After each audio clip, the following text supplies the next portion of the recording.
జై హో. అందరికీ నమస్కారం. అతి సామాన్యుల అసమాన గాథల సమాహారం ఈటీవీ జయహోకు స్వాగతం, సుస్వాగతం. ఆ అపూర్వ అతిథి 100 ఏళ్ల చరిత్రకు ప్రతినిధి. విభజన వేళ సంస్థానాన్ని బేషరతుగా దేశంలో విలీనం చేసిన ఖ్యాతి వారిదే. కానీ నేడు భుక్తి గడవని దయనీయ స్థితి. మరోవైపు వినూత్న ఆలోచనతో ఓ సామాన్య గృహిణి ఇంటిని నందనవనంగా మార్చి ఆదర్శంగా నిలిచారు. ఇలా 2 విభిన్న కథనాల సమాహారంగా మీ ముందుకొచ్చింది జయహో.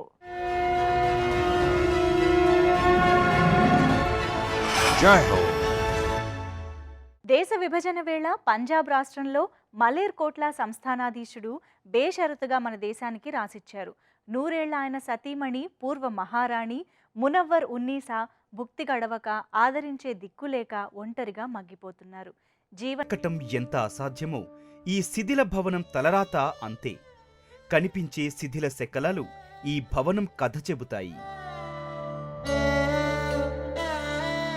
అసలు ఇది రాజభవనమేనా, ఈమె రాజవంశీకురాలేనా అని ఉర్దూలో ఒక ద్విపద ఉంది.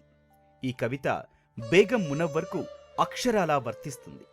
కాలం నిర్దాక్షిణ్యంగా ఆమె నుదుట రాసిన చరిత్రను ఆ ముడతలు దాచేందుకు యత్నిస్తున్నాయి.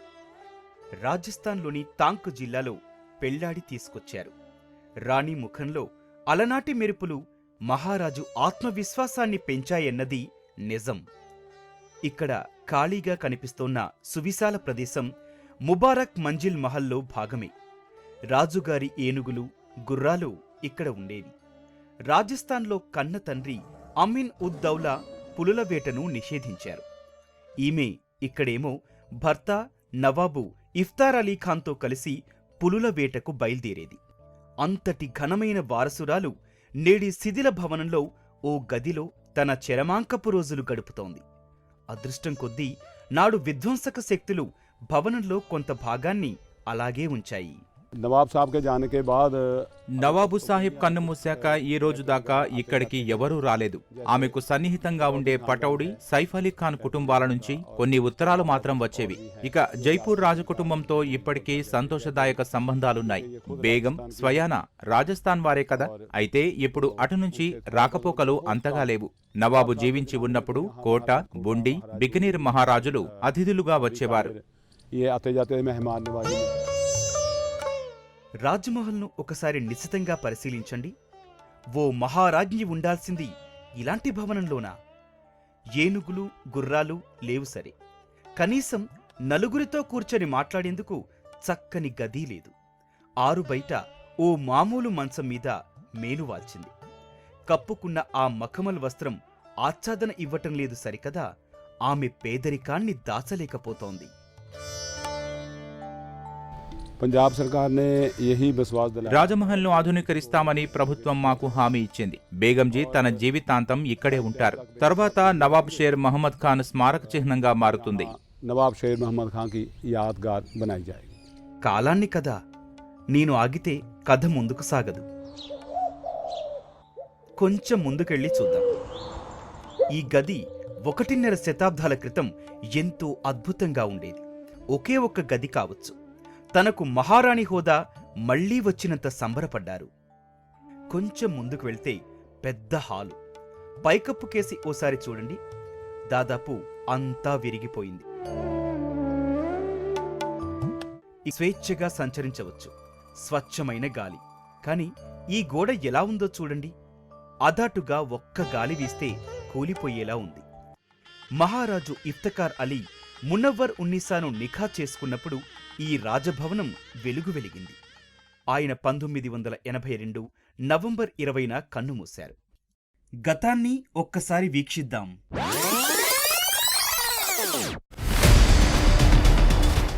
అది 1705వ సంవత్సరం. చరిత్రలో ఒక దుర్దినం. మొఘలుల వారసుడు నవాబు వజీర్ ఖాన్ గురు గోవింద్ సింగ్ కుమారులైన 2 పసివాళ్లను సజీవ సమాధి చెయ్యాలని ఆదేశించాడు. బాబా జోరా సింగ్, బాబా ఫతే సింగ్లకు విధించిన దుర్మార్గ శిక్షను ఒకే ఒక్కడు వ్యతిరేకించాడు. అతడే మలేర్ కోట్లా నవాబు షేర్ మహమ్మద్ ఖాన్. గురు గోవింద్ సింగ్ అంటే ఇష్టం లేకున్నా పసివాళ్లకు అంతటి కఠిన శిక్ష వేస్తారా? సిగ్గు సిగ్గు. మీ ఆజ్ఞను ఉపసంహరించుకోండి అని రణగర్జన చేశాడు. అయితే వజీర్ ఖాన్ అంగీకరించలేదు. वो लेटर जो నవాబు షేర్ మహమ్మద్ ఖాన్ మొఘల్ చక్రవర్తి ఔరంగజేబుకు ఒక లేఖ రాశారు. ఇద్దరు పిల్లలకు విధించిన శిక్షను రద్దు చేయాలని విజ్ఞప్తి చేశారు. చిన్నారులను సజీవ సమాధి చేయడం నేరమని ఈ చర్యను నిలిపివేయాలని కోరారు. కానీ సాధించలేకపోయారు. कामयाब नहीं हो सके उसमें। వెనువెంటనే షేర్ మహమ్మద్ ఖాన్ దర్బారు నుంచి బయటకు రావటం నేను చూశాను. అతడు పిల్లలను కాపాడలేకపోయి ఉండవచ్చు. కానీ వజీర్ ఖాన్ నిర్ణయంపై సిగ్గు అని నిరసించటం ముస్లింలు, సిక్కులు, హిందువుల సామాజిక బంధాన్ని మరింత పటిష్టం చేసింది. जब नवाब शेर రాజదర్బారులో నవాబ్ షేర్ మహమ్మద్ ఖాన్ ఒకే ఒక్కడు గురు గోవింద్ సింగ్ ఇద్దరు కుమారుల ప్రాణాలు కాపాడాలని అని అనటం ఒక మంచి సంకేతం. నా పిల్లలకు అనుకూలంగా ఎవరూ మాట్లాడలేదా అని నిరాశగా అడిగారు. అప్పుడు పిల్లలను అనుకూలంగా అయ్యే అని మలేర్కోట్ల నవాబు షేర్ మహమ్మద్ ఖాన్ ఒక్కరే నిరసన తెలిపారు అని సమాచారం వచ్చింది. जिन्होंने बच्चों के हक में हाँ का नारा मारा, నవాబ్ సాబ్నే జో నాడు ఏ అంటూ వజీర్ కుట్రలను ఎదిరించిన నవాబు షేర్ మహమ్మద్ ఖాన్ సాహసాన్ని ప్రశంసించాలి. అమన్ హోనా చాహియే. ఇక్కడ మీరు చూస్తున్నవి వెలలేని జ్ఞాపికలు. గురు గోవింద్ సింగ్ షేర్ మహమ్మద్ ఖాన్ కు బహుకరించిన ఖడ్గం, శ్రీ సాహిబ్లు. तो उन्होंने रैकोट से एक గురు గోవింద్ సింగ్ ఇచ్చిన కృపాణం ఇప్పటికీ భద్రంగా ఉంది. जो आज भी इनके पास मौजूद है। సూర్యోదయ, సూర్యాస్తమయ వేళల్లో రోజూ 2 సార్లు నీరెండలో భవనంలోని అమూల్య జ్ఞాపికలు మెరిసిపోయేవి. నవాబు కన్నుమూసిన తర్వాత పూర్వ వైభవం పోయింది. రాజభవనం కళాకాంతులు కోల్పోయింది. ఇదే ప్యాలెస్ ఒకనాడు వివిధ రాజ్యాల నుంచి అతిథులుగా వచ్చిన నవాబులు విడిది చేసేవారు. కాని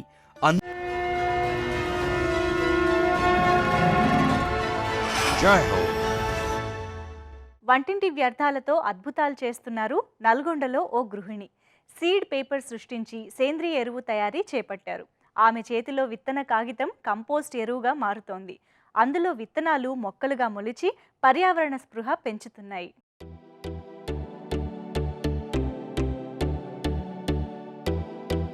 అందమైన పూల మొక్కలు, పండ్ల చెట్లతో ఇల్లు కళకళలాడాలని ఎవరు కోరుకోరు? కాని పట్నం వాసంలో ఎలా సాధ్యం అన్నదే మన ప్రశ్న. మనసుంటే మార్గం ఉంటుంది.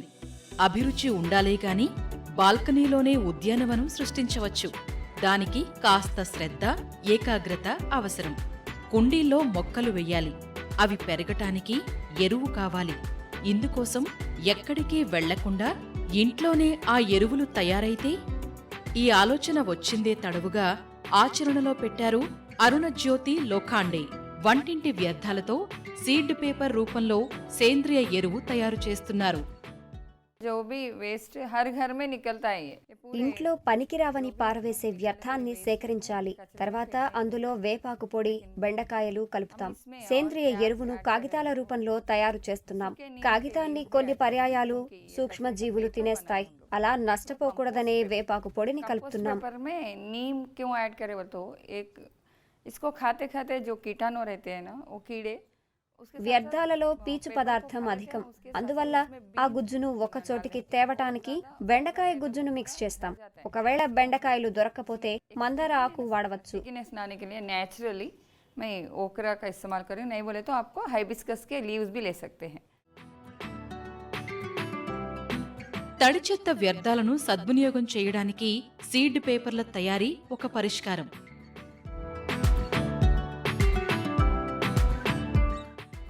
సృజనాత్మకతతో ఏవో అద్భుతాలు చెయ్యాలని తొలినాళ్లలో అనుకుంటుండేది.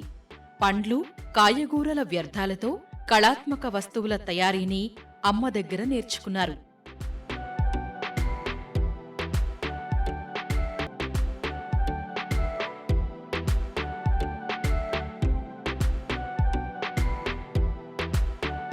అభిరుచితో కాస్ట్యూమ్ డిజైనింగ్ కోర్స్ చేశారు.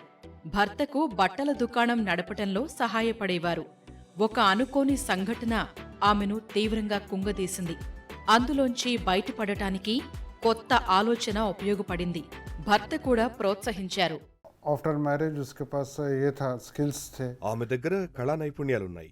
వాటిని ఇంకా మెరుగుపరుచుకోవాలని తను భావిస్తోంది. మా కుమారుడికి ఓ సంఘటన జరిగింది. తనకు కరెంట్ షాక్ తగిలింది. దీంతో ఆమె కుంగుబాటులోకి వెళ్ళింది.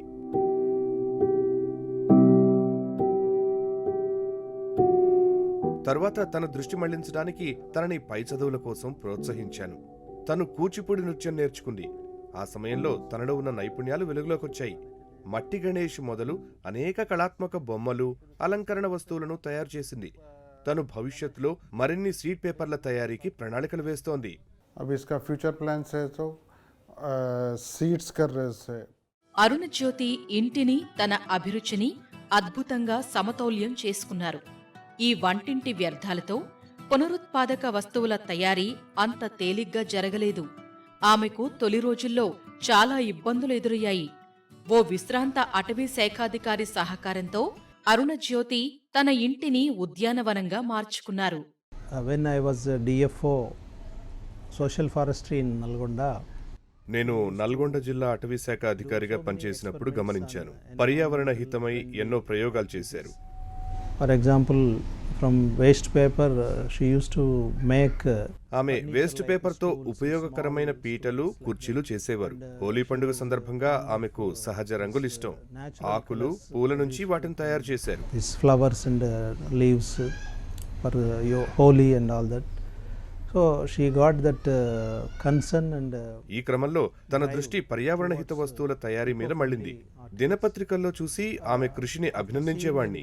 నల్లగొండ వననేస్తం జిల్లా అవార్డుకు ఆమె పేరును ప్రతిపాదించాను. Nalgonda Vananestam, a concept for environmental unknown environmentalists in Nalgonda. I proposed district award for her. ఆమె కృషికి తెలంగాణ ఇన్నోవేటివ్ సెల్ ప్రశంసలు లభించాయి.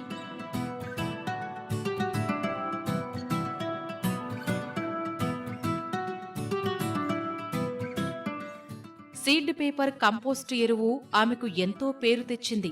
సీడ్ పేపర్ అని ఇప్పటిదాకా చెబుతున్నాం. అసలు అది ఎలా చేస్తారు అన్నదే కదా మీరు ఎదురు చూస్తున్నది. ముందుగా కూరగాయలు, పండ్ల తొక్కలను సేకరించాలి. విత్తన కాగితాన్ని సూక్ష్మజీవులు తినివేయకుండా వీటికి బెండకాయల గుజ్జు, వేపాకు పొడిని మిక్సీలో వేసి కలపాలి. తరువాత చతురస్రాకారంలో అచ్చుపోయాలి. అరుణజ్యోతి ఈ పేపర్లో మెంతులు వేశారు. దీన్ని ఎండలో 2 రోజులు ఆరనివ్వాలి. అలా ఆరిన తర్వాత వచ్చినవే ఇక్కడ చూస్తున్న విత్తన కాగితాలు లేక సీడ్ పేపర్లు. ఈ పేపర్లను మనం కుండీలలో నాటువేయవచ్చు.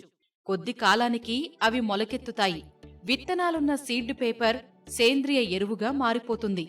పర్యావరణ ప్రేమికులకు ఇంతకంటే బహుమతి ఏముంటుంది?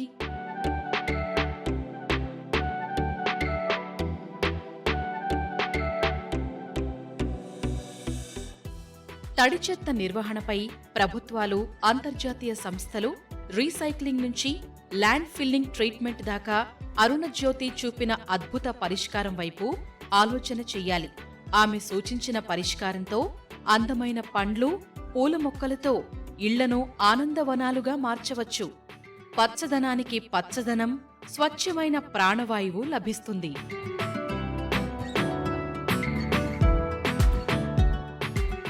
పంజాబ్లో ఒకనాడు ప్రభ వెలిగించిన అసామాన్యురాలు నేడు సామాన్యంగా, కడు దయనీయంగా గడుపుతున్నారు. నవాబు అమీర్గా వెళ్ళిపోయాడు. బేగం గరీబుగా మిగిలారు. మరోవైపు ఓ మధ్యతరగతి ఇల్లాలు అసాధారణ ప్రతిభతో హరిత వనాలకు ఆలంబనయ్యారు. మరికొన్ని స్ఫూర్తి కథనాలతో వచ్చే వారం జైహోలో మళ్ళీ కలుసుకుందాం. అందాక సెలవు. నమస్తే.